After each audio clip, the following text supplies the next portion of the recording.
Hey, bienvenue sur cette vidéo. Je voulais juste te dire que j'avais créé ma page Tipeee. Si mon travail te plaît, tu peux aller faire un tour sur le site et donner un tips. En plus, tu verras, les contreparties sont sympas. Pas de pression, si tu le fais pas, je t'aime quand même. Bisous. Bonjour, c'est Drawer. Aujourd'hui, nous allons parler d'un autre film de Carpenter. Putain, mais c'est pas vrai, il parle que de Carpenter, ce con-là. Mais si ça vous saoule que je vous parle de Carpenter, je peux aussi vous faire une critique de film porno. Bonjour, c'est Drawer. Aujourd'hui, nous allons parler des miches de la boulangère. DVD au prix de 30 € chez Cdiscount. Mais qui va acheter un DVD à 30 € sur Cdiscount alors que tout est online? Absolument personne. Ce film de Michel Rico, produit par Marc Dorcel, nous parle, sous couvert d'un jeu de mots totalement incroyable, d'une jeune boulangère qui a le visage toujours très près de la braguette. Et pas trop cuite, s'il vous plaît. Donc nous allons parler d'un film de John Carpenter, c'est le film qui l'a révélé, vraiment. Ce film c'est Halloween, sobrement traduit par La Nuit des Masques en français, parce que c'est vrai que c'est à Halloween que on sort les masques. La nuit, fallait y penser quand même. Alors attention, évidemment dans cette vidéo il va y avoir des spoilers.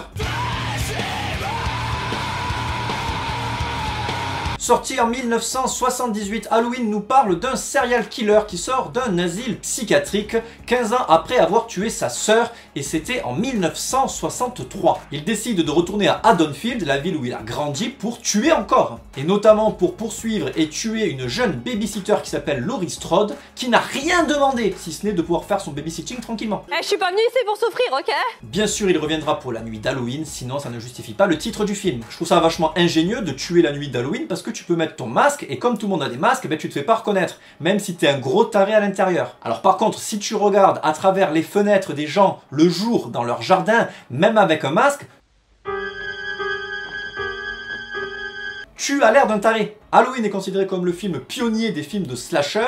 Slasher, ce sont les films où un tueur, un boogeyman, pourchasse des ados complètement crétins pour les tuer de façon rigolote. Massacre au camp d'été, Hellraiser, Freddy, Vendredi 13 en sont les dignes successeurs. Certains diront que c'est Black Christmas ou La Baie Sanglante ou encore même Massacre à la tronçonneuse de 1974 de Toby Hooper, mais à ce moment-là on peut remonter jusqu'à Psychose de Hitchcock pour savoir qui est le lanceur des meurtres à l'arme blanche.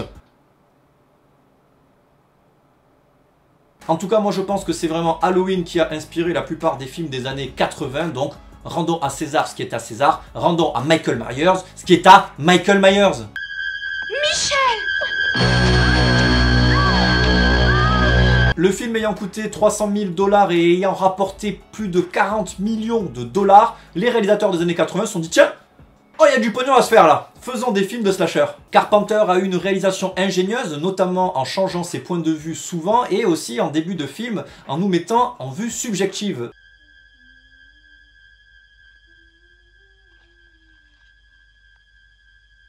Et on est en fait dans la peau du tueur. La scène du début est très forte parce qu'en fait on se retrouve dans la peau de Michael Myers, donc le tueur, et en fait au fur et à mesure on s'apercevra que c'est un enfant. Michel? C'est un putain d'enfant.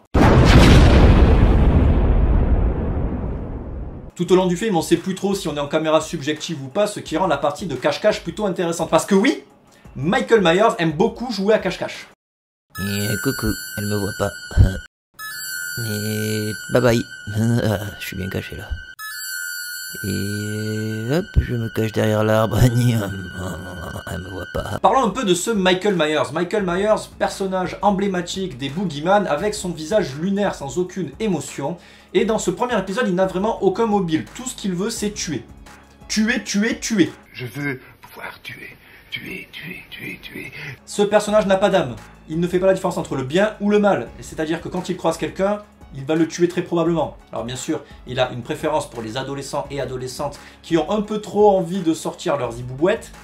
Ziboubouettes. Bref, les adolescents qui ont envie de baiser. Ce personnage est super fort, quasi invulnérable. Il résiste aux balles, il résiste au feu, il résiste aux coups de couteau, il résiste aux chutes de premier étage, il résiste à l'écoute du dernier album de Mr V. C'était gratuit, je l'ai même pas écouté. Il tue au couteau de cuisine, un peu comme dans Psychose avec Norman Bates. À la fin du film, il est crédité comme la chose, ou The Shape en anglais. Tout ça pour nous donner un aspect fantomatique du personnage. Il apparaît dans tous les Halloween, sauf Halloween 3, dans lequel il n'y est pas. Cette franchise a été remakée par le réalisateur Rob Zombie, mais elle n'a pas rencontré un franc succès. Je trouve ça dommage parce que moi je les trouve vraiment très très bons. Michael Myers y est très brutal. Il faut savoir qu'il y a pas moins de 3 acteurs qui se partagent le personnage de Michael Myers. Un pour la plupart des scènes, un pour l'attaque du placard et un au moment où il est démasqué par Laurie Strode. La bande originale du film a été faite par John Carpenter lui-même avec une paire de notes faites au synthétiseur. Cette musique est vraiment entêtante et super cool. Cependant, tout au long du film, on l'entend 1000 fois, ce qui peut être un peu chiant, je vous l'accorde. Le film commence avec une Jack-o'-lantern, comme ils disent aux États-Unis, une citrouille sur laquelle on zoome. Ensuite, le film nous dit qu'on est à la veille de la Toussaint. Putain, mais il pouvait pas dire Halloween tout simplement? Ah bah non, c'est vrai, on aurait confondu avec le titre du film. Putain, et en plus, dans la VF, il nous explique au début ce qu'est la fête d'Halloween. La nuit d'Halloween. Halloween est une fête religieuse anglo-saxonne à la veille de la Toussaint. Par certains aspects, elle rappelle notre Mardi Gras. Ils nous prennent vraiment pour des cons. Bref, dès le début du film, il tue sa sœur qui est à poil. Wouh! On voit des nichons. Bien joué Biggie. Oui, Biggie c'est John Carpenter, parce qu'on l'appelle Big John. On se retrouve ensuite avec le docteur Loomis qui a suivi le petit Michael Myers pendant plusieurs années. Et celui-ci va à l'hôpital psychiatrique où se trouve Michael. Là, il pleut et à l'extérieur, il y a tous les fous qui se baladent comme ça, à l'extérieur. Il fait... Les aides-soignants les ont laissés dehors, ils se sont dit oh, ils vont prendre l'air, ils vont prendre leur douche, c'est gratuit. What the fuck? Michael Myers vole alors la voiture et se barre. On retrouve alors Laurie Strode, jouée par Jamie Lee Curtis, film avec lequel elle a lancé sa carrière. Et ouais, elle joue le rôle de la babysitter et Michael Myers la cherche un peu partout dans la banlieue pendant que le docteur Loomis et la police sont à sa recherche. Michael Myers tuera alors tous les gens et les proches de Laurie et ceux-ci mourront en louchant. En louchant. Je veux dire, et après on se fout de la gueule de Marion Cotillard dans Batman. Un moment on a droit à une grosse scène de baise qui dure 22 secondes. Wouh! Et la meuf trouve ça incroyable.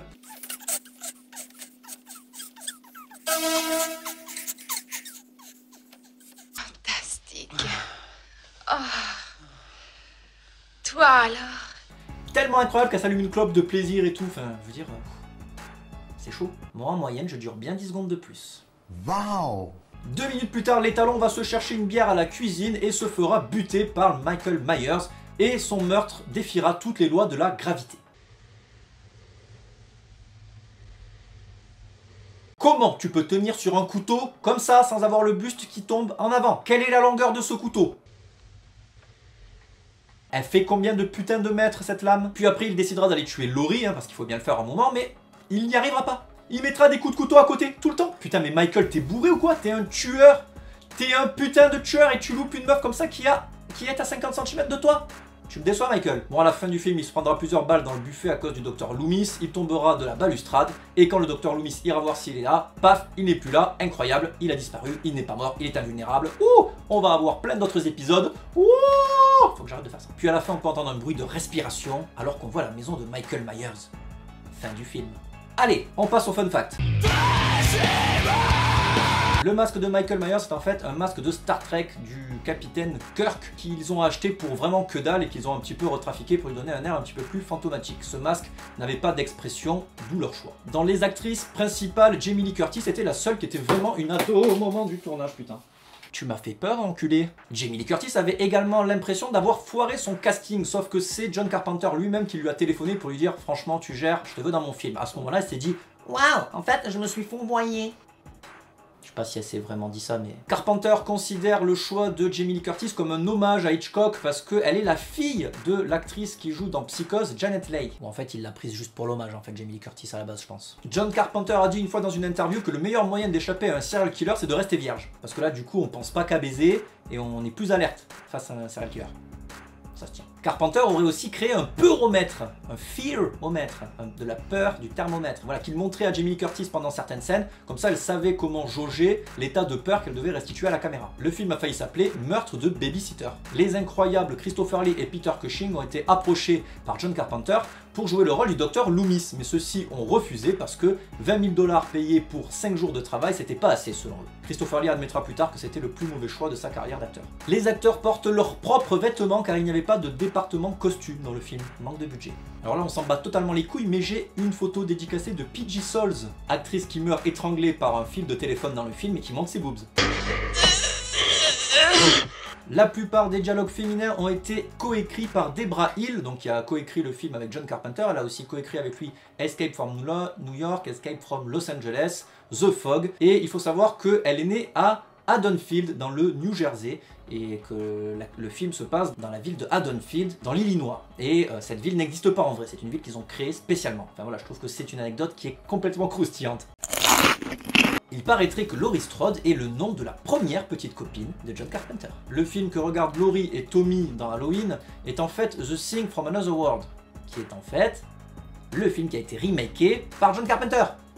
Tout est lié. D'ailleurs, j'ai fait la critique de The Thing, va la voir. Comme je le disais, quand tu écoutes la BO complète du film, t'as comme un sentiment de répétition.